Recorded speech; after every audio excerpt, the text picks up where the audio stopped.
February March মাসে মাঠে ঘাটে রাস্তার দুধারে বা যে কোনো ফাঁকা জায়গায় প্রায় সর্বত্রই সাদা সাদা ফুল দ্বারা আবৃত ঝুপঝুপে গাছ আমাদের চোখে পড়ে। দেখতে হয়তো সুন্দর লাগলেও জানেন কি এই গাছ কতটা উপকারী? কি নাম এই গাছের? গাছটির নাম ভাট বা ঘেঁটু ফুল হয়ে থাকে। আদর করে একে অনেকে বনজুই বলে ডাকেন। সংস্কৃতে ভাটকে ঘণ্টাকর্ণ বলা হয়েছে। এখনও শীত শেষে বসন্তের আগমনীতে কোথাও কোথাও ঘণ্টাকর্ণ পুজো বা ভাটি পুজো হতে দেখা যায়। এই পুজোর মূল উপকরণই কিন্তু এই ভাট ফুল। সাধারণত অনাদরে অবহেলায় জঙ্গলে পরিত্যক্ত স্থানে ভাটফুল দেখা যায়। এর পাতা, ডাল ও শিকড় সবই তেতো হয়। পাতার রস কৃমির ওষুধ হিসাবে খুব কার্যকরী। নিয়মিত ভাট পাতার রস পাচক শক্তি বাড়িয়ে দিতে পারে। আজও গ্রামে বাচ্চাদের জ্বর, খোসপাঁচড়ার ভাট গাছের ব্যবহার করা হয়। পেট ব্যথায় অর্থাৎ অজীর্ণে ঘেঁটু মূলের ছাল বেটে রস খেলে পেট ব্যথারও উপশম হয়।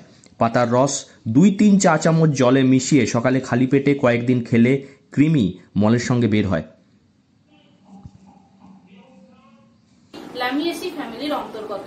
ভেষজ গুণে এই গাছ অত্যন্ত উপকারী। এই গাছের পাতা, শিকড় বিভিন্ন রোগ প্রতিরোধ ক্ষমতায় ব্যবহৃত হয়। এছাড়া এই গাছের পাতার রস খালি পেটে সকালবেলায় সেবন করলে কোষ্ঠকাঠিন্যে নিরাময় হয় এবং এই গাছের পাতার রস খেলে যাদের কৃমি আছে তারা অত্যন্ত উপকার পান।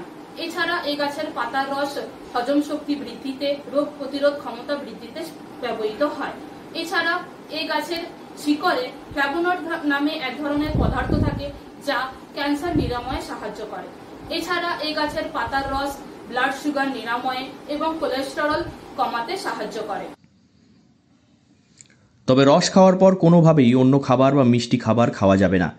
এই গাছের পাতার রস সকালে ও বিকেলে 7-8 চা চামচ গরম পানিতে মিশিয়ে খেলে ম্যালেরিয়া ভালো করতে পারে ভাটফুল।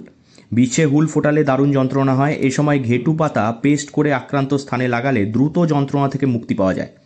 আজকাল বাজারে উকুন মারার শ্যাম্পু, ওষুধ পাওয়া যায়। এটা কঠিন কিছু নয়। তবে শরীরে মাথায় উকুন থাকলে টানা 2-3 দিন ভাট পাতার রস মাথায় বা শরীরে মাখতে হবে। এরপর কিছু সময় অপেক্ষা করে ধুয়ে ফেললে উকুন দূর হতেও দেখা যায় এই ভাটফুল ব্যবহার করলে। ভাটফুল বা ঘেঁটু গুল্ম জাতীয় বুনো ফুল গায়ের মাঠে কিংবা রাস্তার ধারে অযত্নে ফুটে থাকে। এই ফুল দিয়ে লোকেরা ভাট বা ঘেঁটু পুজো করে থাকে বলে তাদের কাছে ভাটফুলের অনেক কদর রয়েছে। এই গাছের ভেষজ গুণাগুণও রয়েছে। এই উদ্ভিদ প্রকৃতি থেকে উজাড় হয়ে যাচ্ছে, তাই ঔষধি গুণাগুণ ও বুনো সৌন্দর্য উপভোগে ভাটফুল রক্ষা করা জরুরি বলে মনে করছেন অনেকেই। বাঁকুড়া থেকে নীলাঞ্জন ব্যানার্জির রিপোর্ট, লোকাল 18 বাংলা।